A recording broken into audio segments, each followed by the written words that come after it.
Señor nos da la oportunidad de profundizar. El culto que Dios espera. El título ya nos debería sugerir, ¿verdad?, que el Señor tiene ciertas expectativas. El Señor tiene ciertas expectativas en mente. Nosotros creemos, o a veces podemos llegar a pensar que como Él es Dios, y como Él tiene el control de todo, y como Él gobierna sobre todo, Él podría no necesitar o no tener expectativas. Pero Dios tiene expectativas, y particularmente de nosotros como pueblo, ¿de acuerdo? Y yo he descubierto, no es ningún secreto para ninguno de ustedes, pero me hacía ver el Señor y me hacía que yo pudiera compartirles este tema, que hoy en día, desafortunadamente, hermanos, no por culpa del Señor, sino por causa de faltar a lo que Dios ha dicho. El Señor ha dicho que debemos velar, el Señor ha dicho que debemos orar, y la iglesia en su mayoría, estoy hablando en términos generales del mundo, ¿verdad?, no está orando, no está velando, ¿verdad? Hay mucha gente, por ejemplo, mucha iglesia que en este tiempo está en la Navidad. Digamos las cosas como son, ¿verdad? Hay mucha iglesia que no está velando, está en otra, ¿verdad? Entonces, cuidado, porque el enemigo puede usar todas esas cosas. ¿Para qué? Para desviar nuestra atención del blanco perfecto que es Cristo Jesús. ¿De acuerdo? Las personas van a decir, es que es mucho fanatismo. No es fanatismo, hermanos. Es realismo. Amén. Es realismo. Nuestra vida, nuestra mente, nuestro considerar, nuestro meditar debe ser constantemente en el Señor. Y te digo algo, si el ladrón, el enemigo te puede robar un día, un servicio, un par de horas, un momento, lo va a hacer si tú se lo permites. ¿Cuántos recuerdan que una vez yo dije, la ocasión hace al ladrón? ¿Se acuerdan que estuve predicando? El ladrón espera ver la ocasión en nosotros. Si nos pilla descuidados nos roba, pero si estamos velando no nos podrá robar, mucho más que el Señor ha prometido cuidarnos, ¿ok? Pero el Señor tiene expectativas, y hay una expectativa de culto, de servicio, que Dios desea recibir de nosotros, su pueblo. Para mucha gente lo importante, como lo vamos a ver, es simplemente darle algo a Dios. Bueno, yo voy a la iglesia y ya Dios debe estar feliz con eso, pero cuidado, ese no es el fin del camino, ese es apenas el principio. ¿Ok? Leamos lo que dice la palabra del Señor. Dice Romanos capítulo 2 y versículo número 1: así que, hermanos, os ruego. Y a mí me gusta mucho el tono. Quien habla aquí es el Señor a través del apóstol Pablo.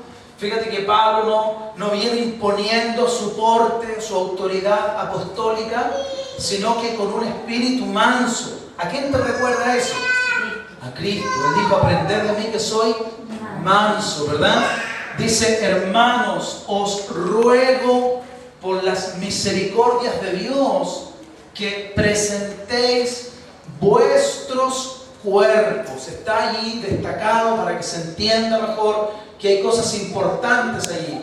Que presentéis vuestros cuerpos en sacrificio vivo, santo, agradable a Dios, que es vuestro culto racional. Amén. Amén. Hay otra lectura que quiero hacer inmediatamente, luego les voy a recordar. En Apocalipsis 3:1 dice, escribe al ángel. Usted sabe, lo hemos estudiado y aprendido, que el ángel representa al pastor, al líder de esa congregación. Escribe al ángel o al pastor de la iglesia que está ¿dónde? Que está en Asia, en Sardis. Dice el Señor, el que tiene los 7 espíritus de Dios y las 7 estrellas, dice esto: yo, el Señor dice, yo conozco tus obras. Eso dice, que tienes nombre de que vives y estás muerto. Fíjate, yo aquí subrayé, o puse mejor dicho en paréntesis, cuando después de nombre, carácter. Porque justamente hemos aprendido acá que en la Biblia el nombre es el indicador del carácter. Ahora sí, facilita mi hermano, por favor.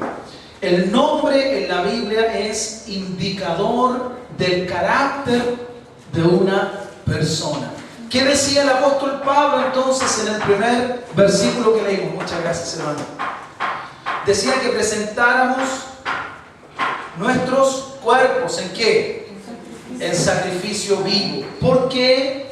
Bueno, vamos a ver tres cositas importantes acá. Los que trajeron papel y que anotan siempre pueden anotar. En primer lugar, decir que Dios espera que le ofrezcamos un culto ¿de qué tipo? Decía. Un culto racional. ¿Ok? Y un culto racional significa o implica que debe ser un servicio consciente. Debe ser un servicio intencional. Amén. Intencional. Y también debe ser planificado. O sea, cuando el apóstol, o mejor dicho Dios, a través del apóstol Pablo dice que Dios desea que nosotros le ofrezcamos, le demos un servicio, un culto racional, Él quiere que ese servicio se le entregue a Él. ¿De qué forma? Intencionadamente, planificadamente, conscientemente. Es decir, que yo esté involucrado. Amén, ¿verdad? No es algo casual. No es algo que simplemente pasa. Él desea que nosotros nos preparemos para ofrecerle servicio a Él. ¿Lo entiende, verdad? Por ejemplo, cuando un doctor va a hacer una cirugía, él no se levanta y de repente dice, uy, voy atrasado ya, y traigan el paciente, y doctor, ¿lo lavamos? No, así nomás, tráigalo. ¿Tiene un bisturí por ahí, algo para hacer la incisión? Sí, pero está sucio igual, no. Tú sabes que eso sería bizarro, sería, ¿verdad? Completamente fuera de toda lógica. Él se prepara. Estoy seguro que un cirujano duerme bien, trata de descansar adecuadamente, ¿verdad? Se mantiene lejos de los efectos de cualquier cosa que pueda alterar su estado, ¿verdad? Él tiene que estar consciente de que el paciente siga un riguroso, digámoslo así, método, ¿cierto?, de limpieza para que todo resulte correctamente. Dios desea que nosotros nos preparemos para ofrecerle culto a Él. ¿Amén? Eso quedó clarito, ¿verdad? Y saben, hermanos, Dios no cambia. La Biblia dice, Jehová no cambia. Yo, Jehová, no cambio, ¿verdad? Pero debemos sí reconocer que ciertas cosas han cambiado en el trato de Dios desde el Antiguo hasta el Nuevo Testamento. Es decir, Él no cambia, pero ciertas maneras de relacionarse, ciertas demandas que Dios exige, sí han ido cambiando en el tiempo. Y una de ellas es el punto número 1 de 3. Si usted quiere lo anota, yo voy a ir aquí bien rápido. Dios desea un sacrificio vivo. El apóstol decía que debemos presentar nuestros cuerpos, ¿verdad?, como un sacrificio. Y ese sacrificio debe ser vivo. Fíjate que en el Antiguo Testamento el Señor pedía sacrificios. ¿Qué pedía en sacrificio? Animales. Y esos animales se les presentaban vivos. ¿Y qué se hacía? Se les quitaba la vida y se ofrendaban, se sacrificaban, ¿verdad? Sacrificar justamente era quitarle la vida para dárselo así al Señor, ¿verdad? Pero eso era en el Antiguo Testamento. Desde que Cristo vino y desde que Cristo murió y resucitó, Dios ya no nos pide sacrificios de animales. El Señor dice, ahora yo quiero que tú seas un sacrificio vivo para mí. Quiero que tu vida me sea sacrificada diariamente, pero en vida. Los muertos no alaban al Señor, amén. ¿Sí? Cristo dijo, Él no es Dios de muertos, aleluya, sino Dios de vivos. ¿Dónde está la iglesia viva? Aquí está con su Dios vivo también, ¿verdad? Entonces fíjate que la voluntad del Señor en primer lugar es que nuestro culto, el culto que Él espera, es que seamos un sacrificio vivo para Él. Él dice la Biblia que es el Dios vivo. Horrenda cosa es caer en manos del Dios vivo. Él está vivo, ¿cierto? Él está vivo. Y todo en Dios habla de vida. Fíjate que Jesucristo interrumpía los funerales. Porque Él es el Dios. Juan llegó a decir, en Él estaba la vida y esa vida era la luz de los hombres, ¿verdad? Entonces, hermanos, nos queda bastante claro que Dios no se va a conformar con tener una iglesia que está a medio morir saltando.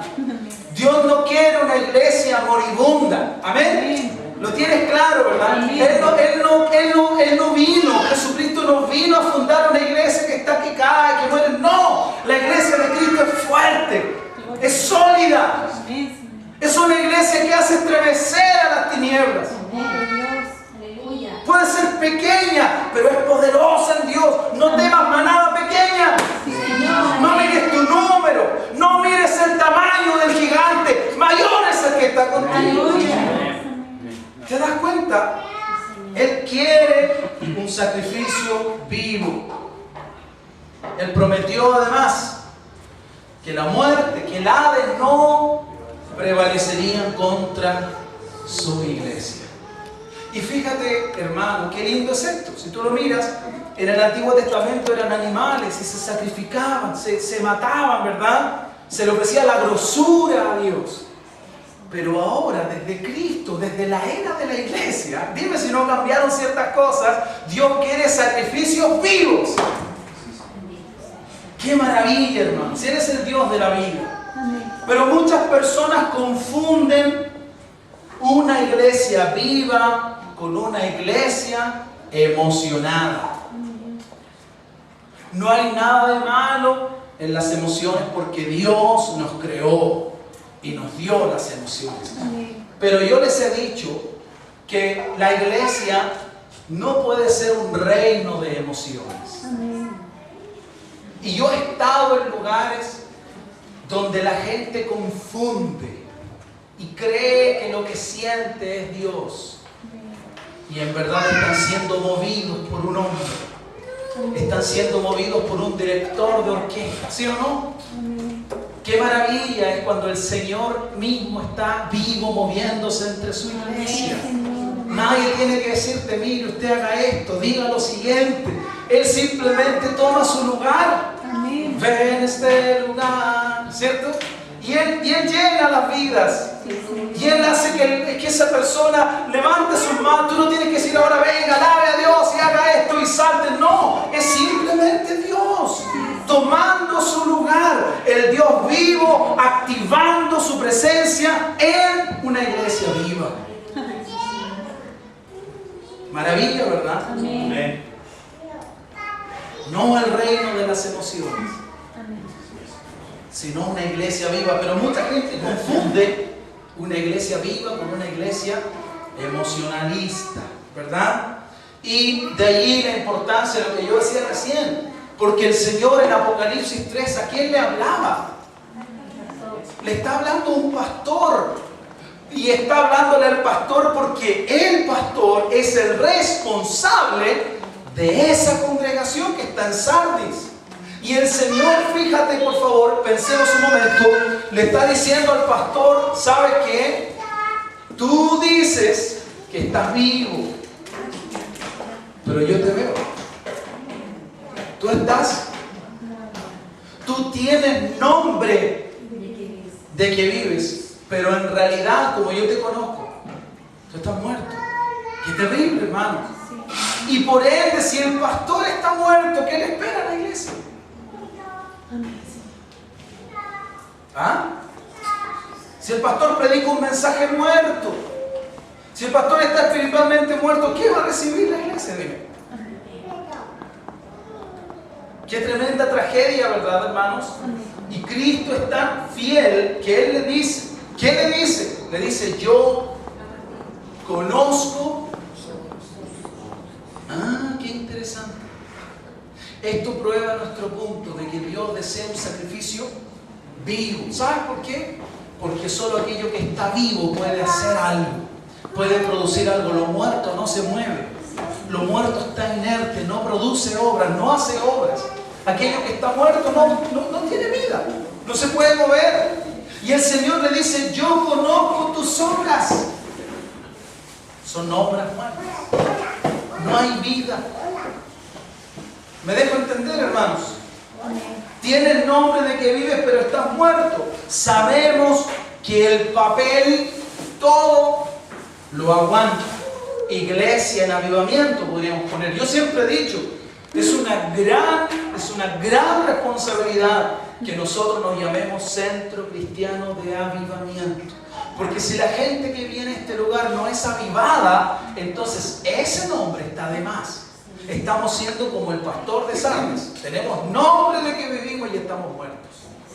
Pero yo estoy seguro, por la gracia del Señor, que Dios cada reunión busca avivarnos, busca sacarnos del status quo, busca levantarnos y llevarnos a una altura con Él. Gloria al Señor por eso. Entonces, hermanos, tienes nombre de que vives pero estás muerto. A mí me enseña lo siguiente: que no se trata de lo que se diga, sino de lo que se haga. ¿Cómo Jesús? Piensa un momento. ¿Por qué Jesús le dice: yo conozco tus obras? Me dicen que estás. ¿Ya has pensado? El Señor, antes de decirle tiene el nombre de que vive y está muerto, a ese pastor le dice primero: yo conozco tus obras. Qué tremendo es esto, hermanos. Es en el día a día cuando uno demuestra a través de sus obras cuán vivo está, cuánta vida de Cristo hay dentro de él.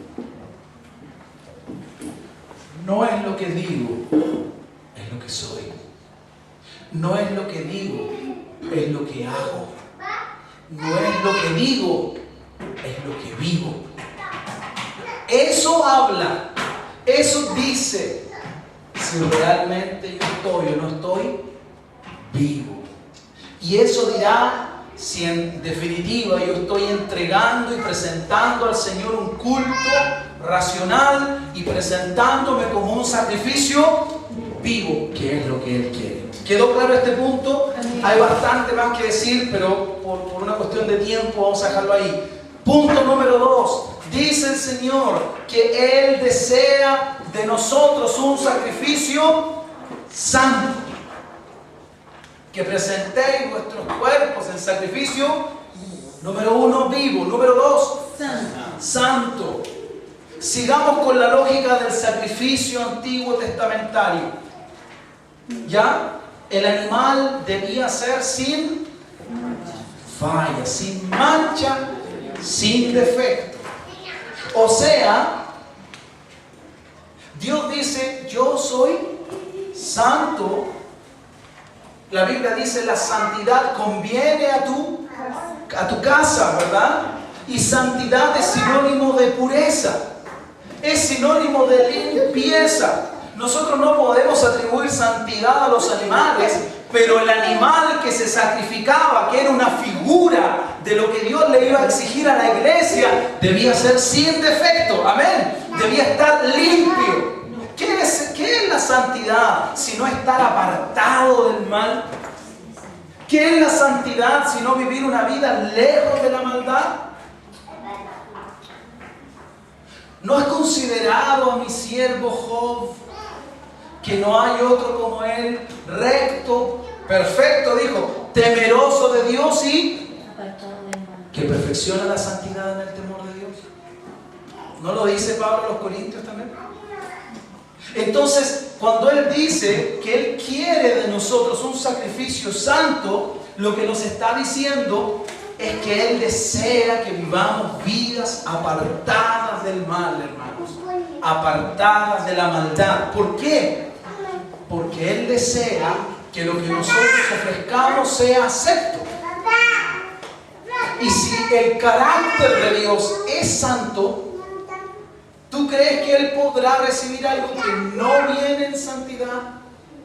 Algo que no viene preparado en pureza, en limpieza para él. No, él no lo va a recibir. Y no porque él sea malo, sino porque eso se contradice con su carácter. ¿Me estoy dejando entender con claridad? Fíjate, hermano, en esto. ¿Por qué es tan importante recordar? Porque estoy hablando de cuál es la clase de culto que Dios desea recibir, ¿verdad?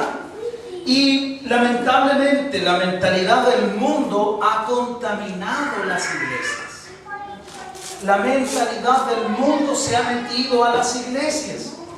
Esta es la mentalidad del mundo. La gente dice, lo importante es hacer algo para Dios. La mentalidad del mundo te dice a ti esto, escúchalo, tal vez has oído esa voz. Bueno, pero mira, tú estás haciendo algo, él no ha hecho nada. Siéntete conforme en que tú estás haciendo algo para Dios, mientras que él, ella y ellos no hacen nada. Esa no es la mentalidad de Dios. Esa no es la voz del Espíritu de Dios. Esa es la voz de otro Espíritu. Esa es otra voz, no es la voz del Señor. ¿Por qué? Porque para Dios es tan importante lo que se ofrece como quien lo ofrece. Mientras que la mentalidad del mundo te dice lo importante es que ofrezcas. Y Dios dice que Él quiere un sacrificio vivo y ¿qué más? Santo. Si el sacrificio no está vivo y si el sacrificio no es santo, no es definitivamente lo que Dios está pidiendo. ¿Te ha pasado, hermana, a ti, dueña de casa quizás, jefa de hogar? Tú tenías en mente cocinar algo y le dijiste a tu esposo, mi amor, porque así tratan las hermanas de esta iglesia a su marido, que lo sepan todos en el internet. Algunas mamás allá le dicen mi señor, como Sara a Abraham. Estoy diciendo en el espíritu, ¿no? Tienen ese espíritu, ¿no? Dócil, ¿verdad? A veces se les sale, te fuiste a comprar, pero eso es otra cosa. No, entonces, cuando la hermana le dice, amor, amado, idóneo, ¿no? Todas esas palabras que nosotros estamos acostumbrados a oír. Le dice, ¿puede ir a comprar, por favor? Necesito tal cosa para cocinar. Y ella está esperando que usted traiga eso. Y usted sale, regresa, y usted regresa con otra cosa. Usted no recibe la aprobación, ¿verdad? ¿Por qué? Porque usted ha traído algo que no es lo que se solicitó. En Dios es exactamente igual, ¿eh? El Señor quiere sacrificios vivos y ¿qué más? ¿Qué pasa si yo no le presento un sacrificio santo? Él va a decir, no era para mí realmente, porque esto no va con mi carácter. ¿Me dejo entender, cierto? Gloria al Señor. Para Dios, repito, es tan importante lo que se ofrece como quien lo ofrece. Tengo un ejemplo que quiero mencionar rápidamente, Caín y Abel. ¿Saben? A mí me llama tan profundamente la atención. ¿A quién se le ocurrió ofrendarle a Dios? Una persona puede decir, bueno, Dios despreció o menospreció o no consideró la ofrenda de Caín porque a Abel se le ocurrió ofrendarle, pero no es así. ¿A quién se le ocurre? Si tú lees la Biblia, te vas a dar cuenta que la ocurrencia de traer una ofrenda a Dios fue de Caín. Qué curioso, ¿no? A Caín se le ocurrió traer al Señor, a Dios, ¿de qué? Del fruto. Pero escucha, así fue. Caín trajo a Dios una ofrenda del fruto de la tierra. Pero Abel trajo de lo mejor, de los primogénitos, ¿verdad? De las primicias, de lo suyo, de lo mejor que él tenía. Fíjate, para que entendamos un poco lo que pasó, Caín dice, debe ser bueno darle algo a Dios, ¿verdad? Pero Abel mira la idea y la perfecciona. Abel dice, pero si él es Dios, no vale con solo darle algo. hay que darle lo mejor. Aleluya. Y tú sabes que no te va a pedir la ofrenda ahora, ¿verdad? Y que muchas iglesias predican eso y luego se pide la ofrenda para que tú des lo mejor. No, él dice, si es Dios, a Dios hay que darle. Si es Dios, no basta con solo darle algo. ¿Y qué ocurre? Dice que Dios miró con agrado. ¿A quién? Pero mira, hay algo más, hermano. Yo no estoy pretendiendo decirte que yo tengo la respuesta a todo lo que aparece ahí, no. Pero son algunas cosas que yo he podido reflexionar. Tú sabes que después de eso Caín se ensañó con su hermano Abel. Parece que el problema no era solo lo que él llevó. Había un problema en quién lo estaba llevando. Por eso digo, para Dios no solo es importante lo que uno ofrece, sino también quién lo ofrece. En otras palabras, con qué corazón, con qué espíritu uno lo ofrece. Amén, hermanos. Entonces, santidad. La santidad conviene a la casa de Dios, nos conviene a nosotros. ¿Y en qué quiere Dios que mostremos santidad? En el actuar, en el vestir, en el hablar y en el vivir. Y que el Señor nos ayude, hermanos. Que el Señor nos ayude, porque yo no lo he logrado. Yo me esfuerzo día a día por tratar de vivir en la voluntad del Señor, pero no soy perfecto. Y temerosamente pido al Señor que Él me ayude a poder ser un sacrificio santo para Él. ¿Amén? ¿Sí? El tercer y último punto es: Dios desea un sacrificio agradable ¿a quién? Exacto, y esa es la clave. Él quiere un sacrificio, pero un sacrificio que esté pensado para Él. Un sacrificio que sea agradable a Él. Yo te pregunto, hermano, hermana, en lo que hacemos, ¿buscamos agradar al Señor? Es importante que la respuesta sea sí. Lo que yo hago, lo hago pensando en agradar al Señor. Yo pienso y me doy cuenta que en las iglesias de hoy día fallan las iglesias principalmente en esto. En el que muchos de nosotros vivimos para nosotros mismos. ¿Cómo lo sé? ¿Cómo, pastor, usted dice eso? Como si usted no sabe, usted no es Dios para ver. No, yo no soy Dios. Pero se ven las decisiones que tomamos. En las decisiones que uno toma, uno está demostrando para quién vive. Uno está demostrando a quién quiere agradar, a quién quiere honrar. ¿De acuerdo? Yo les he dicho, cuando en la televisión, yo no soy muy amigo de la televisión, pero cuando en la televisión estoy viendo noticias o algo y aparecen cosas o mujeres que están mostrando su cuerpo o cosas que tú sabes que no debes ver, hermano, yo no las miro. ¿Por qué no las miro? Primero porque eso no edifica mi vista, ¿verdad? Eso sí le puede agradar a mi carne, a mi naturaleza terrenal. Sería raro que si yo soy hombre no me entusiasmara poder mirar a una mujer, ¿verdad? Hay algo hormonal dentro de mí, ¿verdad? Sería preocupante. Pero si yo soy hombre debo cuidarme de no dar lugar a eso en mi corazón. Por varias razones. Primero, porque el Espíritu del Dios Santo vive en mí. Y yo no puedo estar ahí codiciando. Porque en segundo lugar estoy faltándole el respeto a mi mujer, que no me ve, que no lo sabe. Pero Dios sí lo sabe. ¿Me dejo entender? Entonces, yo para agradar al Señor apago una tele. Cambio el canal. Si me quiero agradar a mí mismo, le voy a decir: Señor, 5 minutos de recreo. Y voy a mirar. Pero eso no me va a edificar espiritualmente a mí, no me va a hacer ningún bien a mí. Cuando yo quiero ir a la oración, van a estar esas mujeres ahí incitándome a pensar mil y una cosa, ¿verdad? Cuando quiera estar con mi mujer, voy a estar tal vez pensando en otra y voy a estar siéndole infiel a mi mujer. Oh, pastor, es que eso es demasiado. No, eso es lo que Dios dice, hermano. Sé leal con la mujer de tu vida. Que Dios nos ayude, ¿verdad, hermanos? Especialmente a los varones, que somos los que más recibimos el bombardeo, ¿cierto? Perfecto. Entonces, fíjate, en las decisiones que uno toma, si yo decido no ver eso, ¿qué estoy diciendo con mi decisión? Que quiero agradar al Señor, que quiero agradar a mi mujer. Amén. Perfecto.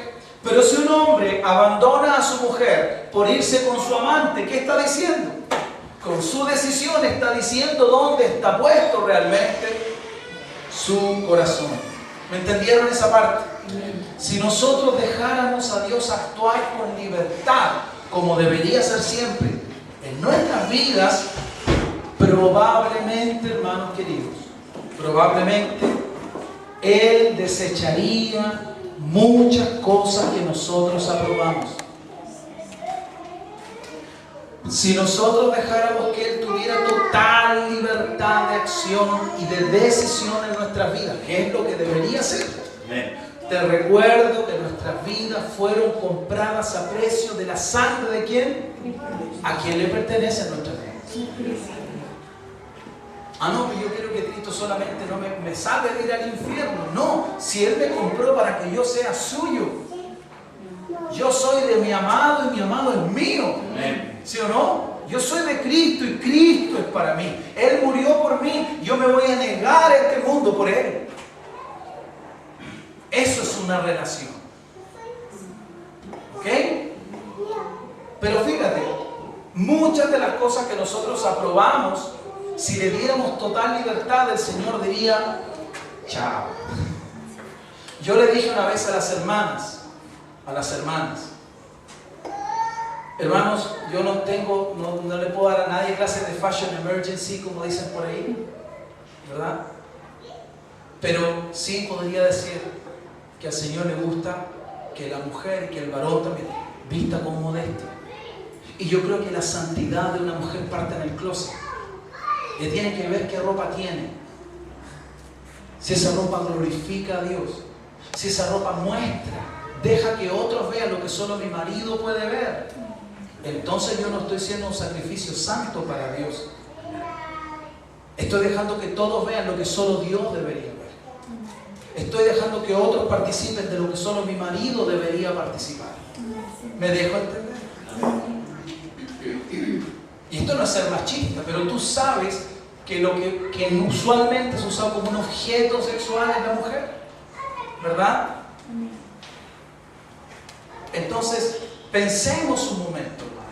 Si dejáramos a Dios que Él decidiera qué ropa comprarnos, tal vez Él nos diría que no a muchas de las cosas que tenemos, ¿sí?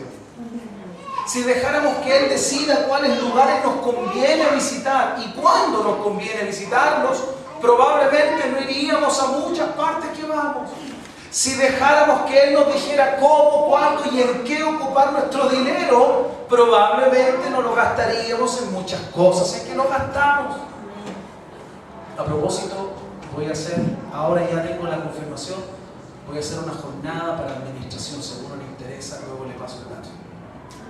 Vamos a compartir un día una reunión especial para la administración financiera. Porque a veces las bendiciones de Dios se nos van entre medio de los dedos. Aleluya, hermanos. Pues bien, si le diéramos a Él la libertad, Él tomaría decisiones que tal vez nosotros no aprobamos. Él desecharía cosas que nosotros sí aprobamos. Por eso es tan importante que incluso el culto que ofrecemos lo ofrezcamos de acuerdo a Él y no a lo que nosotros queremos. Voy a terminar.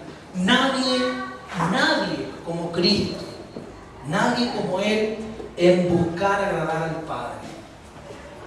Ningún mejor ejemplo que Cristo para aprender cómo se agrada a Dios, ¿verdad? Él vivía para el Padre. Yo les he dicho, en la tentación del desierto, cuando el diablo apareció, todo lo que el diablo buscaba hacer en esa tentación era convencer a Jesús, persuadirlo de que actuara fuera de la voluntad de su Padre. Yo te pregunto, Jesús, estando en el desierto, ¿estaba ya lleno del Espíritu Santo? ¿Ah? Sí, había sido lleno del Espíritu Santo y fue el mismo Espíritu Santo lo llevó al desierto para que fuera tentado por el diablo. Y el diablo vino a él y aprovechando su estado débil de hambre, dice que después de 40 días tuvo hambre y le dijo: di que estas piedras se conviertan en pan. Si tú eres el Hijo de Dios, muéstramelo. Jesucristo, bendito sea el Señor Jesucristo, dijo: ¿y quién eres tú? Yo a ti no te tengo que mostrar nada. Yo no vivo para demostrarte a ti, yo vivo para agradar a mi Padre. Amén. Y no solo de pan vivirá el hombre. ¿Lo entiende, verdad? Satanás quería llevarlo que hiciera un milagro fuera del libreto. Amén. ¿Cuántas veces nosotros hacemos las cosas para agradar a quien no debíamos? ¿A quién debemos agradar? Al Señor. ¿Están siguiendo, hermanos? Nadie como Jesús en ese ejemplo de saber cómo agradar al Padre. Él es el mejor ejemplo. Por último, repito, mucho que decir, pero vamos a dejarlo acá. ¿Cuál es nuestro culto racional? Resumamos, nuestro culto racional es ofrecernos diariamente ¿a quién? A Dios, en un sacrificio vivo. ¿Qué más? Santo y agradable ¿a quién? Agradable a Dios.